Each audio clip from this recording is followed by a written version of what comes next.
Segunda Epístola de Paulo a Timóteo, capítulo 4, versículos de 1 a 5.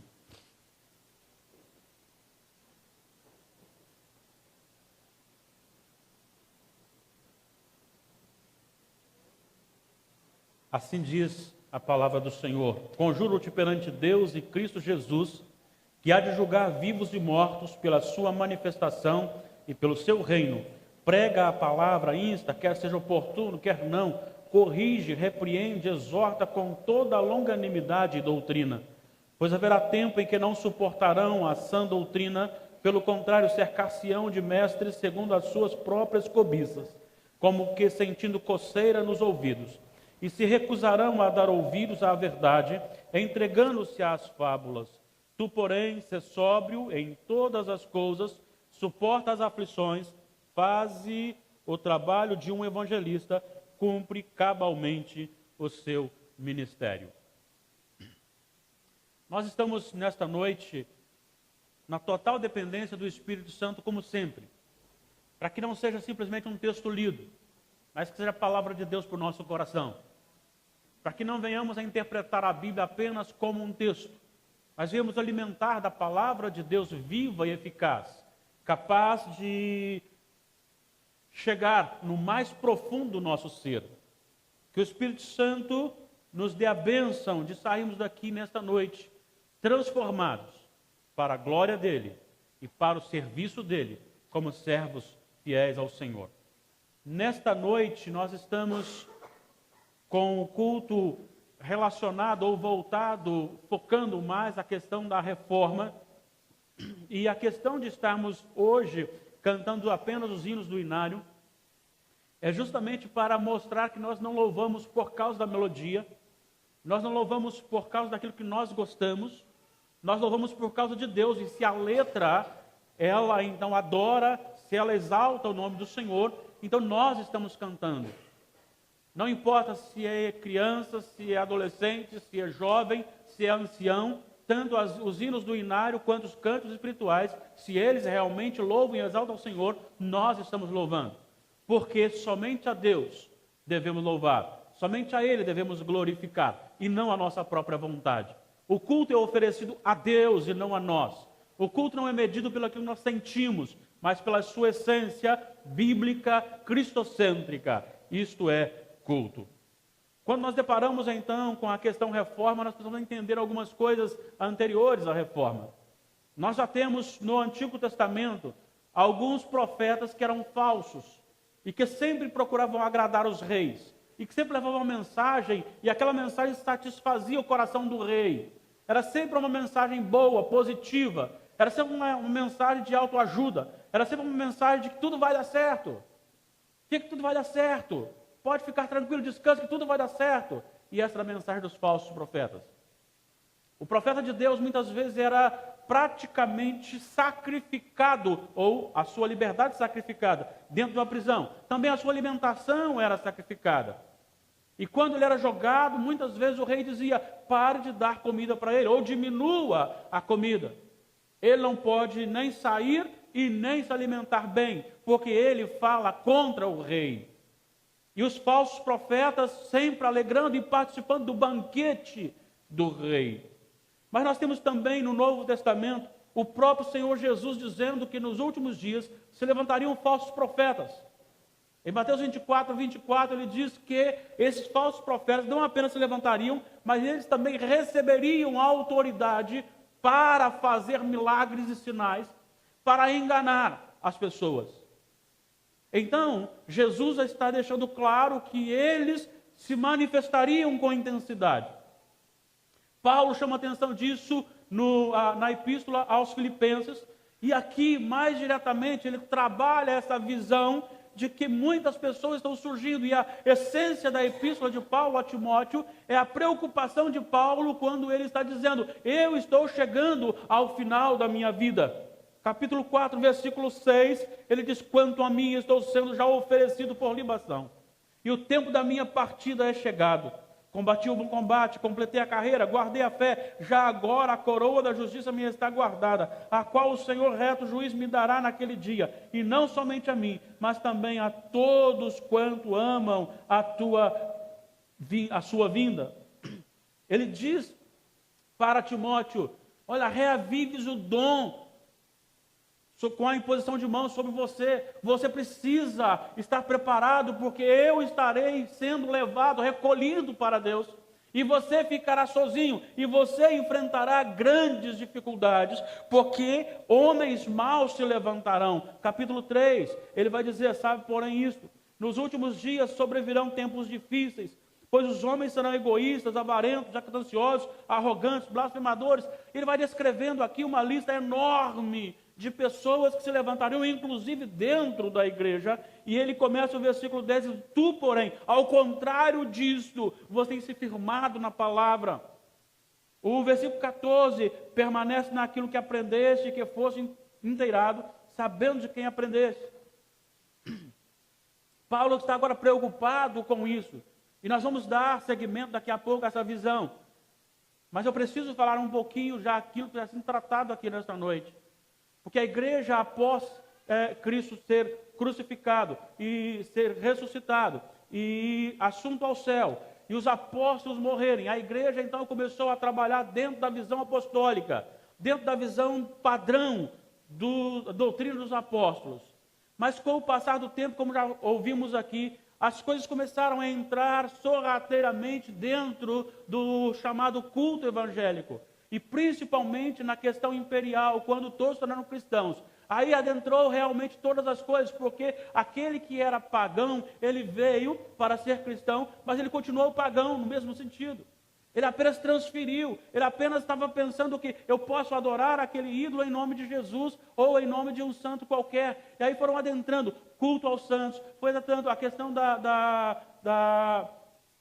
de Maria sem pecado e como mediadora, e tudo isso foi surgindo e foi entrando, e a igreja ficou então adulterada e deixou de ser genuinamente cristã.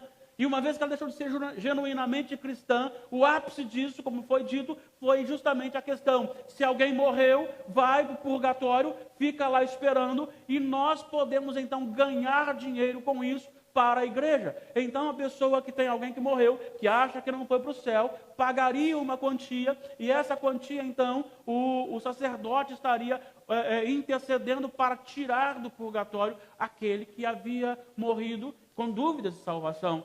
Os pobres então ficavam como que dando tudo que tinham e até mesmo sem poder pagar pela salvação. E é nesse momento que surgem alguns homens. E nós temos alguns homens, se você quiser pode pesquisar alguns filmes com qualidade bem baixa no YouTube, da vida de John Ross, por exemplo, John Wycliffe, Savonarola, homens que deram a sua vida por causa da reforma, homens que brigaram para retorno às Escrituras, e com isso eles ficaram totalmente inertes, porque mataram esses homens, mataram.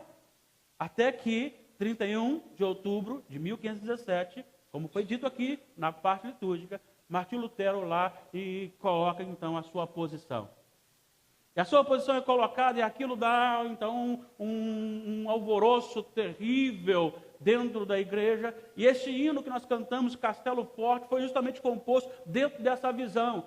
Na verdade, o homem Lutero estava com medo das autoridades. O homem Lutero até pensava em negar, mas o homem espiritual, o Espírito Santo da vida de Lutero, o fortaleceu a ponto dele falar sobre este assunto e dizer: se vocês me provarem pelas Escrituras que eu estou errado, então eu jogo tudo que eu estou escrevendo fora. Como não provaram, então ele foi excomungado, ele foi lançado fora da igreja. E aí então ele começou a desenvolver, juntamente com outros, uma linhagem reformada. Somente podia-se crer a glória de Deus, somente Deus, a graça, Cristo, a fé, dentro do princípio de que Deus é a essência, nada mais, não pode colocar mais nada entre Cristo e a igreja. A palavra de Deus, a Bíblia Sagrada, é a Sagrada Escritura e ela sempre será. Mas é isso que eu quero então voltar ao texto e tratar com vocês sobre a questão da responsabilidade ministerial. E essa responsabilidade ministerial não diz respeito somente ao pregador pastor, mas diz respeito a você como cristão, diz você a respeito como servo de Deus, diz respeito a você como crente, diz respeito a você como convertido, sobre a responsabilidade que pesa sobre os seus ombros, principalmente sobre a liderança. Como vimos, Timóteo era um jovem pastor. E Paulo estava preocupado com ele porque Paulo está partindo, era o seu tutor, e agora Timóteo vai ficar sozinho nesses grandes desafios. O texto que antecede o texto lido, o contexto anterior, diz respeito à inspiração das Sagradas Escrituras. Porque ele vai tratando sobre esses homens maus. No versículo 3 do capítulo 3, ele vai dizer o seguinte: mas os homens perversos e impostores irão de mal a pior, enganando e sendo enganados. Tu, porém, permanece naquilo que aprendeste e de que foste inteirado, sabendo de que aprendeste, e que desde a infância sabes as sagradas letras que podem tornar-te sábio para a salvação pela fé em Cristo Jesus. Toda a Escritura é inspirada por Deus e útil para o ensino, para a correção, para a repreensão, para a educação na justiça, a fim de que o homem de Deus seja perfeito e perfeitamente habilitado para toda boa obra. O que Paulo está tratando aqui é que existe um parâmetro para a pregação, que é a palavra de Deus. E que eu quero tratar aqui é justamente essa fidelidade ministerial dentro do seu chamado e da sua vocação. Paulo trabalha alguns aspectos importantíssimos do nosso ministério, o ministério cristão. E quando Paulo vai trabalhar com Timóteo, no capítulo 4, de 1 a 5, o texto lido, ele vai tratar aqui algumas coisas que precisamos pensar. Primeira coisa que ele vai chamar a atenção para Timóteo é que o ministério de Timóteo, e bem assim, de todo cristão, o parâmetro ministerial é o próprio Deus, que julga vivos e mortos. Eu quero que você pare um pouquinho agora, talvez o próprio cansaço do dia a dia pode fazer com que você fique agora um pouco disperso. Eu preciso da sua atenção agora, neste momento, porque isto que está sendo afirmado agora é profundamente desafiador para a nossa vida. Quem mede a nossa ação ministerial, quem mede a nossa vida de obediência, quem mede a nossa pregação, quem vai avaliar, examinar e julgar é o próprio Deus. Olha só o que ele diz: conjuro-te perante Deus e Cristo Jesus, que há de julgar vivos e mortos pela sua manifestação, quer dizer, a segunda vinda, e pelo seu reino, prega a palavra. Preste atenção. Vamos lembrar que o Senhor Jesus, quando ele disse, embora Mateus, o nosso português está registrado no livro de Mateus, ide e pregai ou fazer discípulos, na verdade ali não é um ide de vá lá e faça alguma coisa, mas é viva pregando. Se você vai, pregue, mas se você fica, você prega também. Ali o assunto é havendo ido, ou seja, vivendo, você precisa pregar o evangelho. Então, quando você fala da pregação, não é simplesmente uma exposição bíblica. A pregação é muito mais que isso, envolve a minha vida por completo. E aqui é aquele que conhece o meu coração, é aquele que conhece a minha motivação, é aquele que conhece a minha exposição. E com isso, então, há duas coisas importantes para a gente entender aqui. A primeira é, na minha vida ministerial e na pregação do Evangelho, eu preciso agradar ao Senhor. Eu preciso agradar ao Senhor. Como agradar ao Senhor na minha vida ministerial, na pregação do Evangelho? É viver segundo as Sagradas Escrituras. É não me curvar ante as pressões externas desse século ou deste mundo. Muitos dizem que a Bíblia já não serve para a atualidade. Mas para você se manter segundo o padrão de Deus, a Bíblia tem que ser a sua única regra de fé e prática. Segundo aspecto importante dentro dessa medição é que não importa o que os outros pensam de mim. Eu não vivo e não prego para agradar pessoas. Eu prego para a glória de Deus e para a libertação de vidas, como obediência ministerial. Porque há alguém que irá julgar o meu ministério, e este alguém julga vivos e mortos. Então, dentro desse primeiro ponto, que é o padrão do exame do meu ministério, Cristo, Deus e Cristo como juiz, eu tenho que viver para agradar ao Senhor, sem me importar em agradar a população. E isso é muito importante, mas isso é muito difícil. E o que isso tem a ver conosco hoje? Tem tudo a ver. Tem tudo a ver. Existem movimentos que estão preocupados com o ajuntamento, simplesmente. No tempo do seminário, eu ouvi conversas, né, que o rapaz foi e chamou para pregar, e ele então foi para trás do púlpito para oração, num cortinado, e o louvor começou a cantar, e foi cantando, e foi cantando, e foi cantando, e repetindo, e repetindo. De repente, alguém do louvor abriu a cortina, colocou a cabeça e disse: pastor, pode entrar para pregar, porque já está tudo no clima. Vamos chamar a atenção, vamos agradar, vamos encher. Então, isso é desafiador para a nossa vida hoje. É desafiador para a nossa vida hoje chamar e mexer com o emocional das pessoas, simplesmente. E isso é gostoso para nós como homens. Então isso aqui tem tudo a ver hoje, principalmente hoje. É muito relevante para nós hoje. Pregue a palavra. Não pregue a sua palavra. Não pregue a sua vontade. Mas pregue a palavra de Deus. E a palavra de Deus, ela vai desmontar o coração que está em pecado. E vai causar rancor neste coração. Porque a palavra de Deus diz que aquele que vive na prática do pecado, esse está condenado. E muitos estão vivendo uma prática deliberada de pecado. Sabem que estão no pecado e permanecem no pecado. E até mesmo não se submetendo a autoridades instituídas e constituídas pelo próprio Senhor. E preferem viver nessa vida de pecado. E esse sermão é para o seu coração, é para o meu coração. Nós precisamos voltar às Sagradas Escrituras e deixar que a Bíblia domine a nossa vida. É um grande desafio na atualidade. Pregue a palavra. O padrão para o ministério é o próprio Deus, que julga vivos e mortos.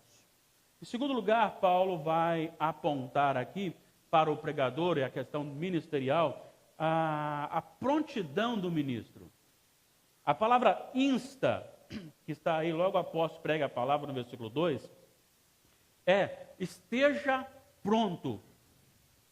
Esteja pronto, e ele vai determinar para qualquer situação. Então essa exposição bíblica e a vida ministerial, ela não é só para uma pregação quando alguém aceita, quando eu estou bem, quando estou bem de saúde, quando estou animado. Não, eu tenho que estar pronto para pregar a palavra de Deus em toda e qualquer situação. E então por isso ele diz, insta, quer seja oportuno, quer não. Agora, de que maneira que ele vai estar preparado? Olha só a essência da pregação. A essência da pregação não é aquela assim, eu profetizo bênção na sua vida. Não é assim, você agora vai chegar em casa e vai encontrar lá. Não, não é isso. A essência da pregação, ela é um conjunto. E ele vai dizer, corrige, repreende, exorta com toda longanimidade e doutrina.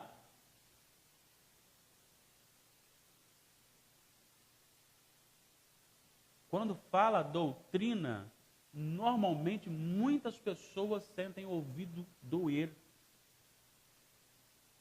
Há pessoas que dizem que doutrina estraga a igreja, estraga a vida.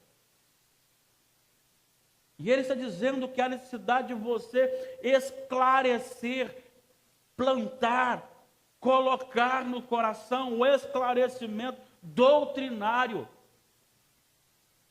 É necessário conhecer a vontade de Deus. E é necessário também conhecer os benefícios que Deus nos dá nessa doutrina. Não benefícios financeiros, não benefícios físicos, mas benefícios espirituais de segurança de vida e vida eterna para aquele que se mantém firme. E o contexto aqui não é o dos melhores, porque é terrível. Pois ele vai dizer no versículo 3, haverá tempo em que não suportarão a sã doutrina. É com tristeza, é lamentável a posição da maioria daqueles que encontram com a gente e logo perguntam assim, você é presbiteriano? Predestinação, logo vai pensar que é uma doutrina negativa, enquanto é uma doutrina bíblica que desafia o servo de Deus a viver intensamente para o Senhor. Falta de conhecimento, não conhece a doutrina, não suportam a sã doutrina. E essas pessoas que não suportam a sã doutrina, elas encontrarão profetas falsos que falem a sua língua, cercar-se-ão de falsos mestres, segundo a sua própria cobiça, como que sentindo coceiras nos ouvidos. Sabe aquela coceirinha gostosinha, né? Você sentiu? Acho que não, né? Só eu. Aquela coceirinha gostosinha, sai mexendo e gostosinho, né? Aí a pessoa vai falando só palavras maravilhosas para você. É aquela famosa caixinha da promessa. Não tem nada lá de arrependimento, só coisa boa. Tudo que você tirar vai ser bom. Tudo que você tirar na vida vai ser bom lá. Fecha o olho. Pode fechar. Porque só vai dar coisa boa. Porque é só promessa boa. Eles só pegaram as promessas boas da Bíblia, não pegaram nada sobre arrependimento, não pegaram nada sobre vida com Deus, compromisso com Deus, sã doutrina. Então você precisa entender que essas pessoas, elas querem ir para o local onde vão receber palavras maravilhosas. E tem uma coisa que eu não entendo muito na igreja cristã brasileira, eu nunca vi o povo para gostar da força do mal. Se você chegar e falar assim, Deus lhe ama, e Deus está cuidando de você, mas você precisa de arrependimento de vida. Mas se a pessoa for em outro lugar, o cara recebe uma revelação e diz assim, fizeram uma macumba para você. O cara fica cheio de vida. Vai para cá, eu fui revelado. Fizeram uma macumba para mim. É isso que está dizendo aqui. Coisas que o meu ouvido gosta de ouvir. Eu não gosto de ouvir a seriedade da palavra. Você quer medir a espiritualidade sua? Qual é a sua frequência na presença de Deus em oração? Nos dias da semana, dos trabalhos da igreja, qual é o dia que você tira para não vir à igreja? Se for oração, você está com sério problema espiritual.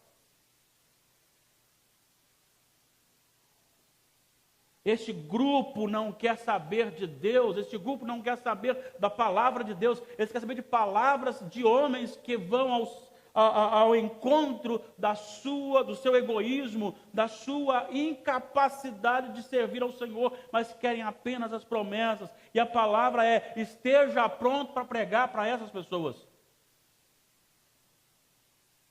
Quantas vezes eu já perdi para alguns outros, porque alguém chegou e disse assim, pastor, eu tive um sonho, e fui na missionária tal, a oradora tal, ela falou que é isso, isso, isso. Fui no pastor tal, falou que é isso, isso. O que o senhor diz?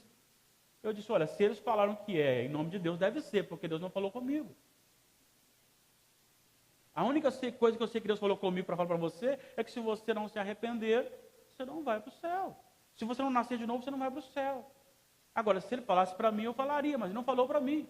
Aí naquele momento é claro que os outros ficaram mais elevados do que eu, e são realmente, deve ser, não sei, mas eu não posso satisfazer a um coração.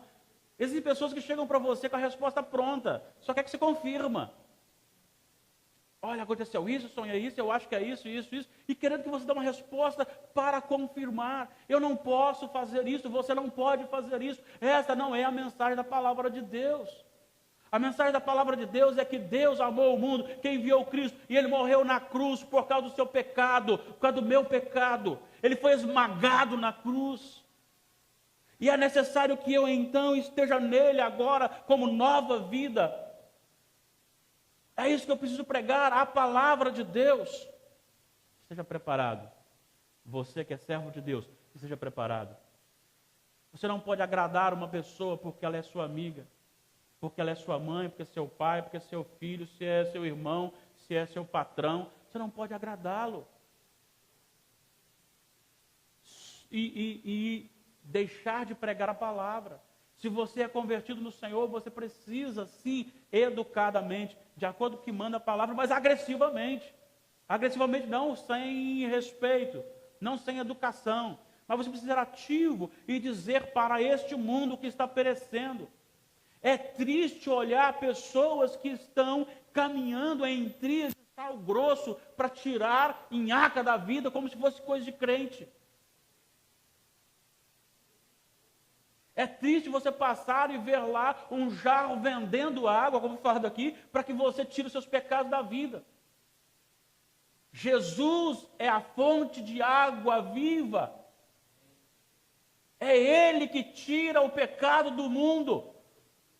E não dá para seguir Jesus só na hora que eu preciso, que eu tenho sede. Eu preciso estar em Jesus. Primeira, lembre-se, o padrão ministerial é Deus que julga vivos e mortos. Segundo, você como ministro de Deus tem que estar preparado para pregar a palavra. E este pregar envolve correção, envolve repreensão, envolve também o anúncio da salvação, envolve confrontar essas pessoas que não suportarão a sã doutrina. Mas em terceiro lugar, é necessário também que o ministro tenha discernimento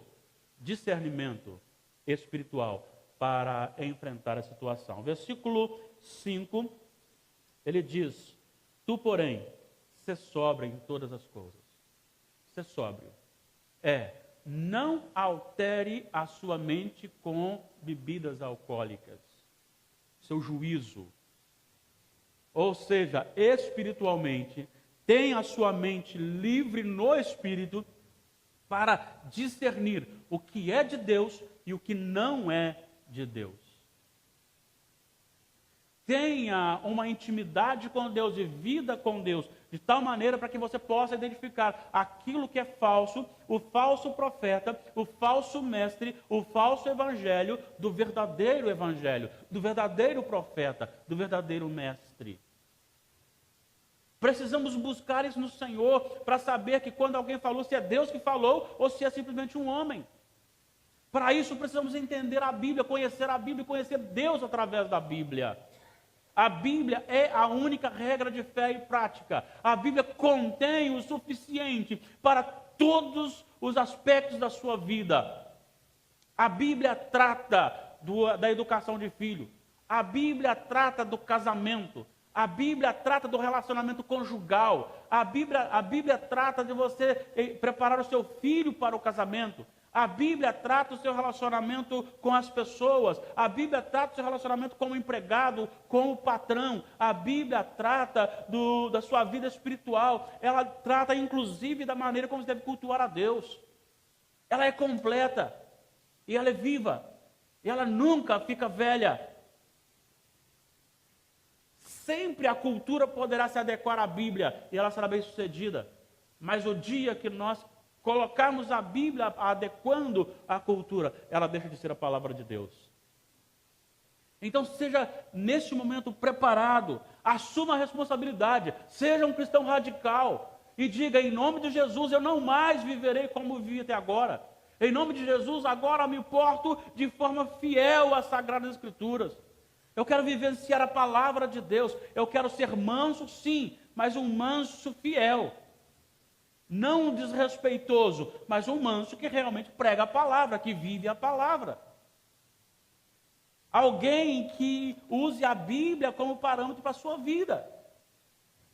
Seja sóbrio. Tenha habilidade. E aí então, você saberá que o primeiro problema em você ser sóbrio para a palavra é que você passará por aflições. E grandes aflições. Isso aí me deixa um pouco preocupado, porque ser pastor famoso, que anda sempre na graça da população, Então é uma característica bem perigosa. Porque aquele que é fiel nas Sagradas Escrituras, olha o que diz aí. Ser sóbrio em todas as coisas, suporta as aflições. Se levantarão contra você com certeza.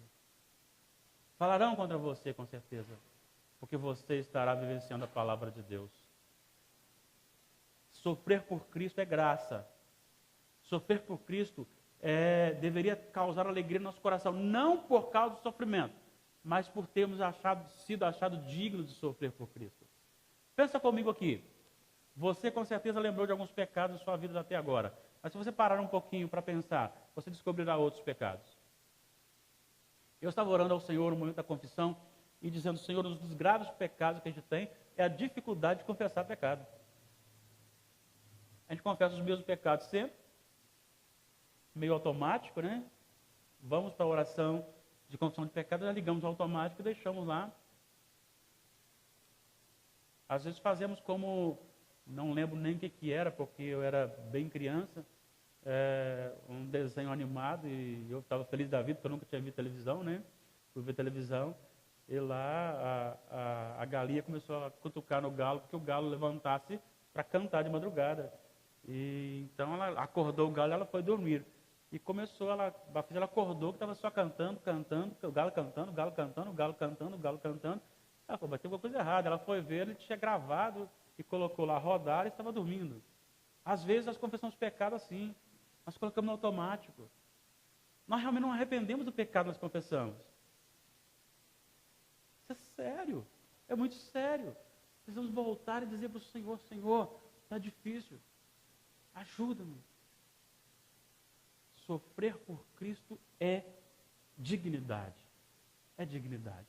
Porque você tem pecado, eu tenho pecado. Mas Jesus não teve pecado. Ele foi humilhado. Já pensou que Jesus, para nascer, não tinha nem um quarto para ele? Ele teve que nascer lá, entre os animais? Você já percebeu que Jesus fala ao contrário dessa teologia dos falsos profetas atuais? Jesus fala que ele não tinha onde reclinar a cabeça, que ele não era rico, que ele não tinha dinheiro. Perceberam que Jesus fala que você deve buscar as coisas do céu e não aqui da terra? Perceberam que Jesus foi julgado de forma vergonhosa, injustamente? Perceberam que Jesus foi levado a um homem miserável, pecador, que mesmo reconhecendo nele honestidade, justiça, lava as mãos e agradece, olha, eu estou me livrando aqui, mas pode crucificar. Um homem que foi trocado, homem santo que foi trocado por um assassino, Barrabás. Um homem santo que levou o pecado seu e meu ali, naquele sofrimento da cruz. Um homem santo que foi humilhado quando carregava a cruz e as pessoas zombavam dele dizendo, salva-te a ti mesmo.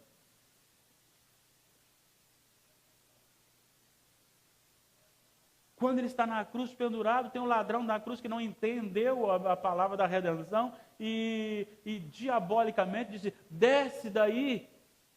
Se Jesus descesse dali, nós estaríamos condenados. Mas ele sofreu tudo isso. E o pior, ele sofreu e bebeu o cálice da ira de Deus. Se Jesus passou por isso, por amor a você e a mim, não vale a pena também romper com este mundo, romper com esse evangelho fraco, sujo, corrupto, em que o modismo tomou conta, em que se apresenta muito mais shows do que realmente adoração, louvor a Deus. Crentes que brincam de ser crentes, crentes que compram e não pagam, crentes que falam mentira, crentes que não perdoam, crentes que estão mortos. Vale a pena voltar às Sagradas Escrituras, entregar plenamente a vida a Jesus e dizer, Senhor, eu preciso de uma reforma. Eu, como pastor da Igreja Presbiteriana de Nova Brasília, preciso de uma reforma. Eu preciso que o Senhor reforme o meu coração. Reforme o coração deste povo que o Senhor me confiou. Precisamos sim ser sóbrios, sofrer sim as aflições, cumprir o trabalho de um evangelista, ou seja, anunciar o evangelho fielmente, cumprir cabalmente o ministério. Ele vai dizer assim, porque eu cumpri. Estou morrendo agora. No versículo seguinte, estou sendo já oferecido por libação. Combati o bom combate, completei a carreira, guardei a fé. Completei. É isso que Paulo diz. Eu quero perguntar a você nesta noite, pensando nos males que têm entrado no meio da igreja cristã evangélica brasileira. Você quer ser diferente? Você quer ser realmente um cristão reformado? Um cristão que volta às Escrituras e que a Bíblia é a determinação para os seus atos? Se você deseja isso, mas preste muita atenção. Se você não deseja, não faça. Mas se você deseja isso, coloque-se em pé. Se você deseja uma transformação,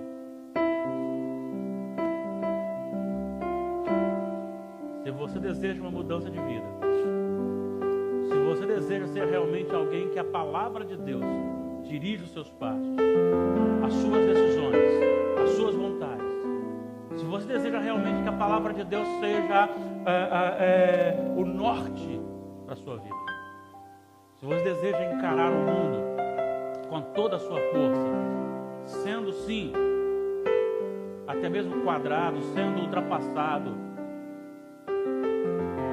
em nome de Jesus, ser firme na presença do Senhor. Clame ao Senhor para que o seu coração seja movido à reforma. Ore ao Senhor para que Deus mova o seu coração, para que o seu coração seja todo do Senhor. Seus amigos zombarão de você? Sim. Porque não são seus amigos.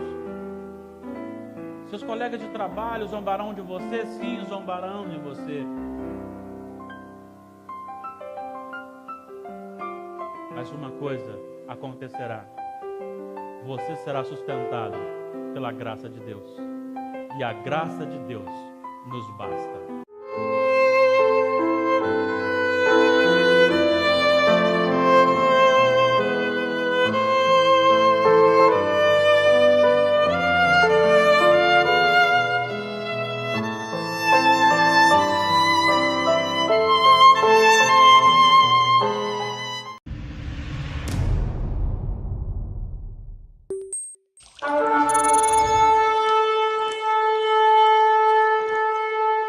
Segunda Epístola de Paulo a Timóteo, capítulo 4, versículos de 1 a 5.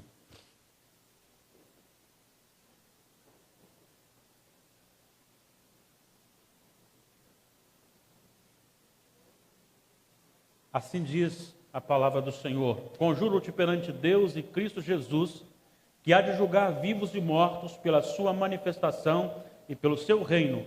Prega a palavra, insta, quer seja oportuno, quer não, corrige, repreende, exorta com toda a longanimidade e doutrina. Pois haverá tempo em que não suportarão a sã doutrina, pelo contrário, cercar-se-ão de mestres segundo as suas próprias cobiças, como que sentindo coceira nos ouvidos, e se recusarão a dar ouvidos à verdade, entregando-se às fábulas. Tu, porém, sê sóbrio em todas as coisas, suporta as aflições, faze o trabalho de um evangelista, cumpre cabalmente o seu ministério.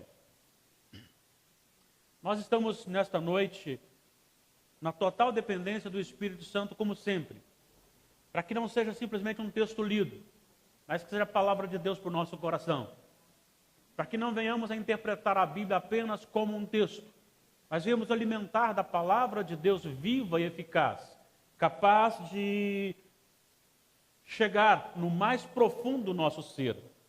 Que o Espírito Santo nos dê a bênção de sairmos daqui nesta noite transformados para a glória dele e para o serviço dele, como servos fiéis ao Senhor. Nesta noite nós estamos com o culto relacionado ou voltado, focando mais a questão da reforma. E a questão de estarmos hoje cantando apenas os hinos do inário é justamente para mostrar que nós não louvamos por causa da melodia, nós não louvamos por causa daquilo que nós gostamos, nós louvamos por causa de Deus. E se a letra, ela então adora, se ela exalta o nome do Senhor, então nós estamos cantando. Não importa se é criança, se é adolescente, se é jovem, se é ancião, tanto os hinos do inário quanto os cantos espirituais, se eles realmente louvam e exaltam o Senhor, nós estamos louvando. Porque somente a Deus devemos louvar, somente a Ele devemos glorificar, e não a nossa própria vontade. O culto é oferecido a Deus e não a nós. O culto não é medido pelo que nós sentimos, mas pela sua essência bíblica, cristocêntrica. Isto é culto. Quando nós deparamos então com a questão reforma, nós precisamos entender algumas coisas anteriores à reforma. Nós já temos no Antigo Testamento alguns profetas que eram falsos e que sempre procuravam agradar os reis e que sempre levavam uma mensagem e aquela mensagem satisfazia o coração do rei. Era sempre uma mensagem boa, positiva. Era sempre uma mensagem de autoajuda. Era sempre uma mensagem de que tudo vai, principalmente na questão imperial, quando todos se tornaram cristãos. Aí adentrou realmente todas as coisas, porque aquele que era pagão, ele veio para ser cristão, mas ele continuou pagão no mesmo sentido. Ele apenas transferiu, ele apenas estava pensando que eu posso adorar aquele ídolo em nome de Jesus ou em nome de um santo qualquer. E aí foram adentrando culto aos santos, foi adentrando a questão de Maria sem pecado e como mediadora, e tudo isso foi surgindo e foi entrando, e a igreja ficou então adulterada e deixou de ser genuinamente cristã. E uma vez que ela deixou de ser genuinamente cristã, o ápice disso, como foi dito, foi justamente a questão: se alguém morreu, vai para o purgatório, fica lá esperando, e nós podemos então ganhar dinheiro com isso para a igreja. Então a pessoa que tem alguém que morreu, que acha que não foi para o céu, pagaria uma quantia, e essa quantia então o sacerdote estaria intercedendo para tirar do purgatório aquele que havia morrido com dúvidas de salvação. Os pobres então ficavam como que dando tudo que tinham e até mesmo sem poder pagar pela salvação. E é nesse momento que surgem alguns homens. E nós temos alguns homens, se você quiser pode pesquisar alguns filmes com qualidade bem baixa no YouTube, da vida de John Rose, por exemplo, John Wycliffe, Savonarola, homens que deram a sua vida por causa da reforma. Homens que brigaram para retorno às Escrituras, e com isso eles ficaram totalmente inertes, porque mataram esses homens. Mataram. Até que, 31 de outubro de 1517, como foi dito aqui na parte litúrgica, Martinho Lutero lá e coloca então a sua posição. E a sua posição é colocada e aquilo dá então um alvoroço terrível dentro da igreja. E esse hino que nós cantamos, Castelo Forte, foi justamente composto dentro dessa visão. Na verdade, o homem Lutero estava com medo das autoridades. O homem Lutero até pensava em negar, mas o homem espiritual, o Espírito Santo da vida de Lutero, o fortaleceu a ponto dele falar sobre este assunto e dizer: se vocês me provarem pelas Escrituras que eu estou errado, então eu jogo tudo o que eu estou escrevendo fora.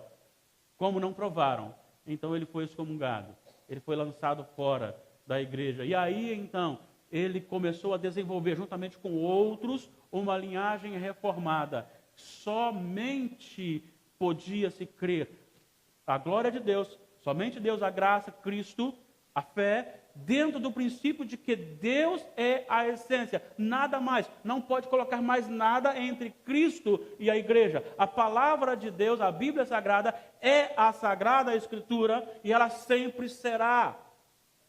Mas é isso que eu quero então voltar ao texto e tratar com vocês sobre a questão da responsabilidade ministerial. E essa responsabilidade ministerial não diz respeito somente ao pregador pastor, mas diz respeito a você como cristão, diz você a respeito como servo de Deus, diz respeito a você como crente, diz respeito a você como convertido, sobre a responsabilidade que pesa sobre os seus ombros principalmente sobre a liderança.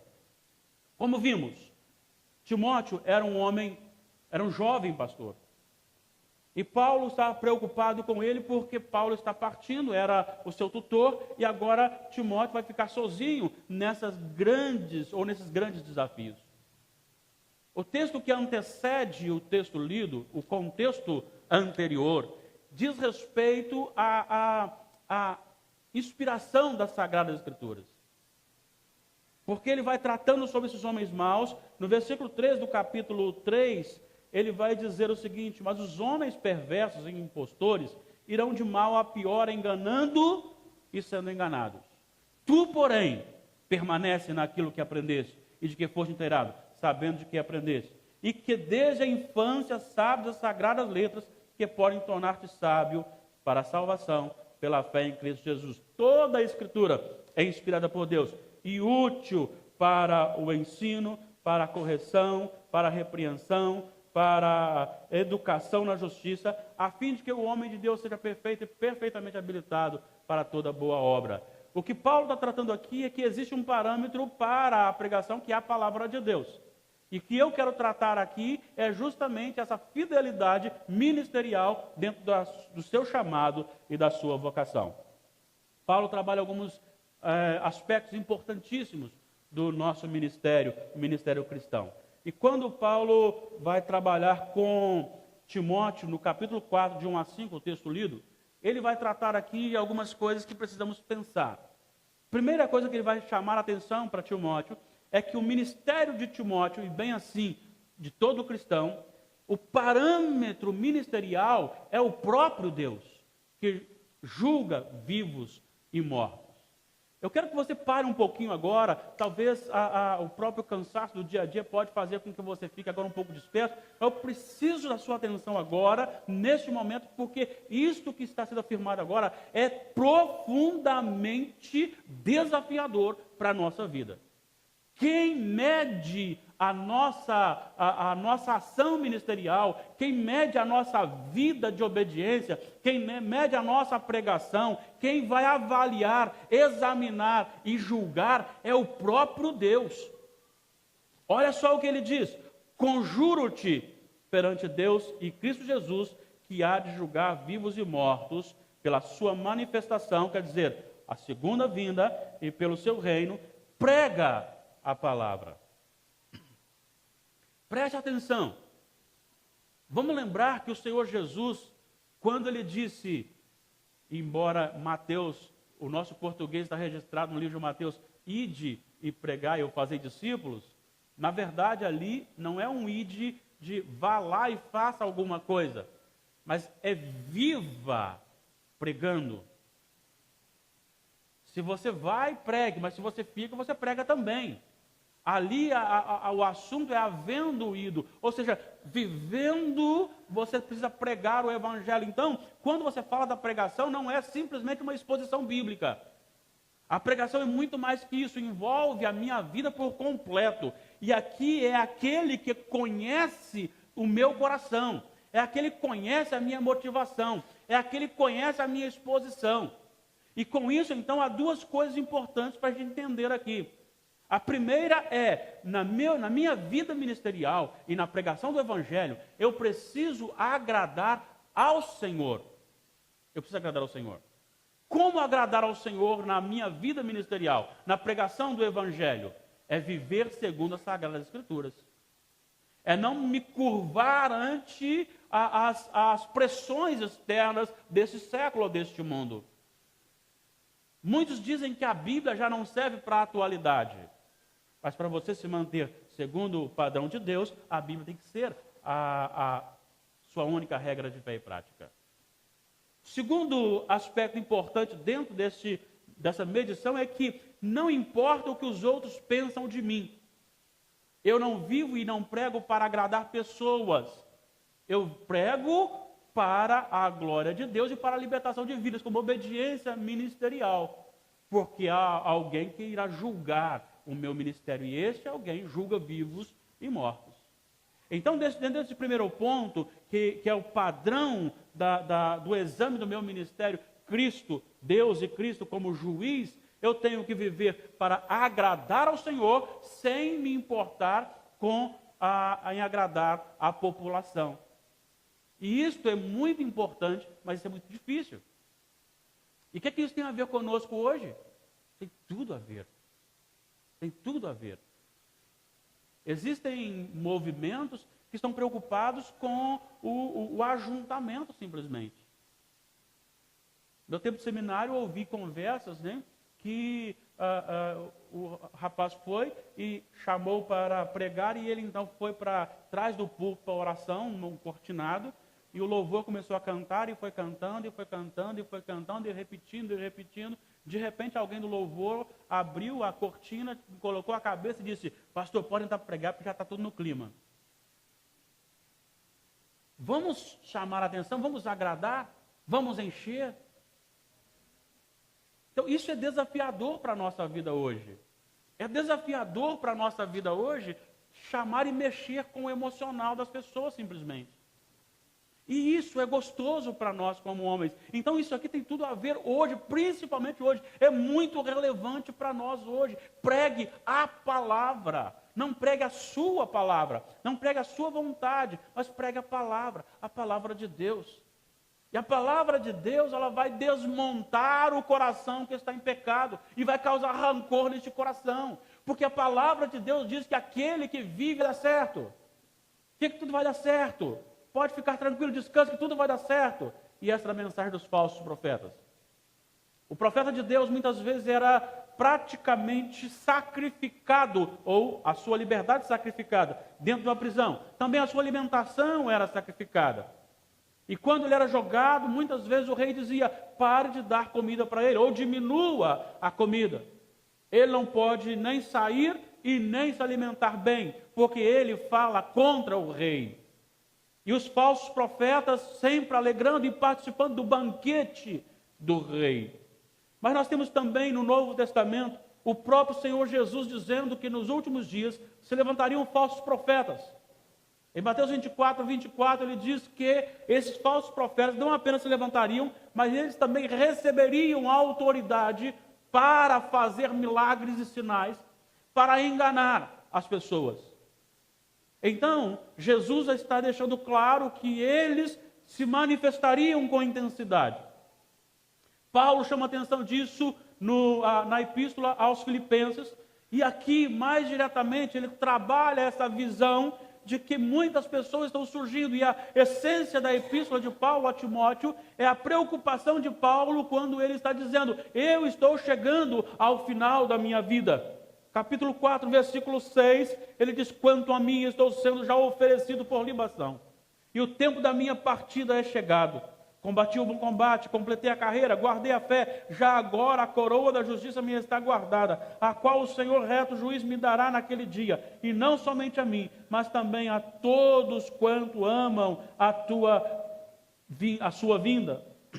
Ele diz para Timóteo: olha, reavives o dom com a imposição de mãos sobre você. Você precisa estar preparado, porque eu estarei sendo levado, recolhido para Deus, e você ficará sozinho, e você enfrentará grandes dificuldades, porque homens maus se levantarão. Capítulo 3, ele vai dizer: sabe, porém isto, nos últimos dias sobrevirão tempos difíceis, pois os homens serão egoístas, avarentos, jactanciosos, arrogantes, blasfemadores. Ele vai descrevendo aqui uma lista enorme de pessoas que se levantariam, inclusive dentro da igreja. E ele começa o versículo 10, dizendo: tu, porém, ao contrário disto, você tem se firmado na palavra.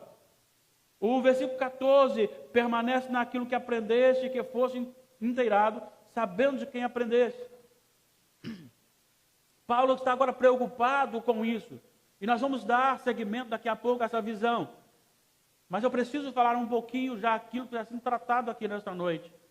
Porque a igreja, após Cristo ser crucificado e ser ressuscitado e assunto ao céu, e os apóstolos morrerem, a igreja então começou a trabalhar dentro da visão apostólica, dentro da visão padrão da doutrina dos apóstolos.